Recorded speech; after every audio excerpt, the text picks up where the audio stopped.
In 1937, the War Department issued a requirement for a new 15 CWT 4x2 truck for British Army use.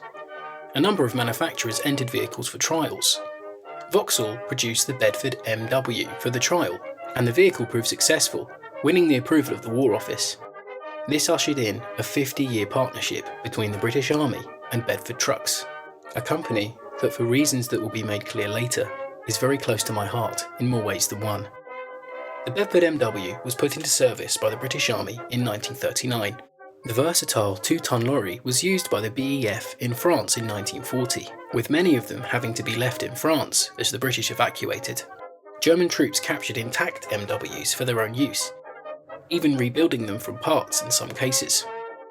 Many variations of the MW were created for British military use, including the MWC, a water tank truck, the MWG, a 2-pounder or 20mm Oerlikon cannon Porty, and an MWV, used by the Royal Air Force as a signals truck.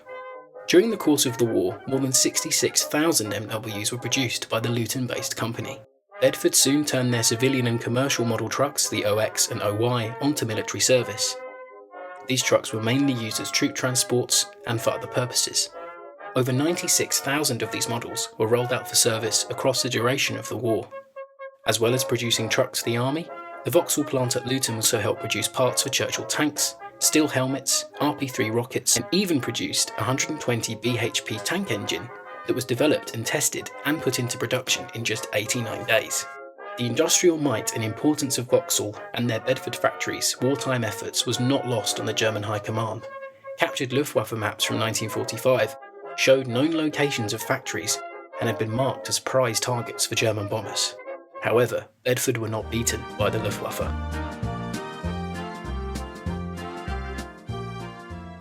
The MW, OX, and OY models may have been key workhorses for the British Army, but there was a need for a larger 4-wheel drive lorry for military use. Enter the Bedford QL. On Tuesday, September 26, 1939, authorization for materials for the use to develop a new 4-wheel drive lorry was given out by the War Department. On November 16th, a memo was issued by Vauxhall's chief engineer stating, "No work of any description whatsoever is to interfere with the carrying out of all work necessary in the development of the 4-wheel drive vehicle."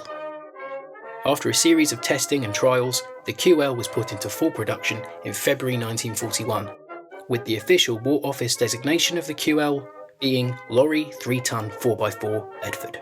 During the course of its production run from 1940 to 45, there were 52,248 produced. Much like the earlier MW model, a series of QL variants were produced during the war, such as the QLB Bofors gun tractor, a fire tender, and even an experimental GS Bedford half-track, which utilised Carden-Lloyd suspension used from a Bren gun carrier, in an effort to mimic the success of German half-tracks. However, only one was ever produced, and it was not picked up for large-scale production. During Operation Overlord in June 1944, 625 Bedford QLs of various models were used over the initial 7-day landing period, across the Gold, Juno and Sword beaches. During the course of the war, 209,069 Bedford trucks were produced for the British military, Vauxhall's Bedford factory having done more than their bit for the war effort. As the Second World War ended, and the Cold War dragged out over the next 3 decades, the QL was eventually replaced by the next Bedford military truck, the RL. In 1952, the 3-4-ton RL was introduced into service and was produced until the mid-70s. During its production run, the truck was used by the New Zealand, Malaysian and Singapore Armed Forces. The RL is also remembered for being the basis for the Green Goddess, officially named the RLHZ self-propelled pump. They were produced for the Auxiliary Fire Service as part of civil defence preparations in case of a nuclear attack on Britain from the Soviet Union in the 1950s. They were in use with the AFS until 1968 and were held in storage by the Home Office and were famously re-rolled during the 1977 and 2003 firefighters' strikes.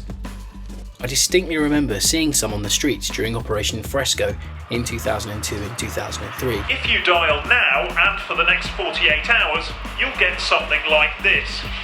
A 1953 Bedford S-Type, 300 cubic inch petrol engine, top speed 50 miles an hour at a push. Fire and rescue has clearly become a more complex business since the age the Green Goddess came from, but then that is one of the firefighters' arguments for more pay. Martin Dowse for Meridian Tonight. The fire engines were crewed by British military personnel during the strikes. They were finally put out of service in 2004, making the Bedford Green Goddess one of the last ever Bedfords to be used by the British military in the 21st century. In 1972, the Bedford M-Type replaced the RL, and then was succeeded by the Bedford TM in 1977 in a £40 million contract between Bedford and the MOD. The TM would be in British service well into the 1980s, which finally brings me to the reason I love Bedford trucks so much. Davis, money coming in, and Ricky Hill, he's not offside, and Walsh almost getting in there. In 1982, Luton Town Football Club were promoted to the First Division, a club I've supported all my adult life. At the dawn of the 82-83 season, the club signed a 3-year £355,000 sponsorship deal with the Luton-based truck firm. Bedford also supplied the team with a £55,000 team bus and appeared on the club kits throughout the 1980s. During this period, the club won the League Cup in 1988, beating Arsenal at Wembley, the Bedford emblazoned kits being fondly remembered by the fans of the club during one of our most successful periods in top-flight football. However, the deal ended in 1992 when the club fell out of the First Division at the dawn of the Premier League era. The club finally made it back to the Premier League 20 years after, and even longer, after the demise of Bedford Trucks themselves.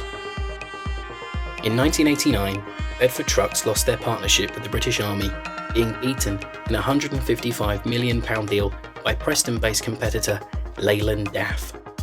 The Bedford Truck site in Dunstable having been sold to AW Trucks in 1987. During this period, the Bedford name was only kept for the naming of military trucks, with some AWD manufactured Bedford TMs being used during Operation Granby in 1991. In 1990, the 4-ton Leyland DAF was introduced into British service, and with that, 50 years of Bedfords in the British Army came to an end.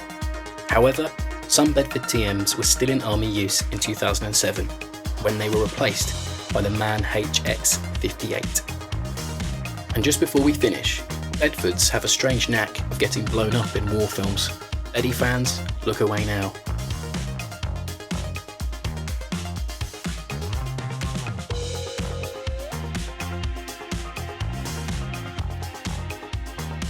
Thanks for watching.